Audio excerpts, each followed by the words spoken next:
छोड़ छोटा सा नारी भगत करती सुवतिया तू गला के इंसान कहेंगे ए नहीं हाजी राम बाण सुने खाली बेचैन बन जाए से भागत बन हां गाड़ी से राम बाण हां ए रे बैठ जा शांत हो बोले लगा शांत हो बोले लगा अब हां शांत हो देखो तो हमार तारा कार बड़ी इलाज का काम करत हाय देखो इने शांति में होल बा ई सब हमार पार्टी है अपन देखो तो हमार तारा कार बड़ी इलाज का काम करत हाय देखो इने शांति में होल बा ई सब हमार पार्टी है अपन पार्टी के देखा इने पागल बेइज्जती करे वजह का हमनी के ए फुटाली केले बार हो फुटाली अब हो ने अब मरते लोग खेती बुकान पर तोड़ तीर मारो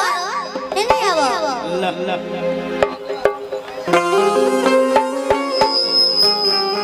बैठ जा कह दे तनी बैठ जा ऐसे छाटल गाली दे कह दे तनी कीटू गुरला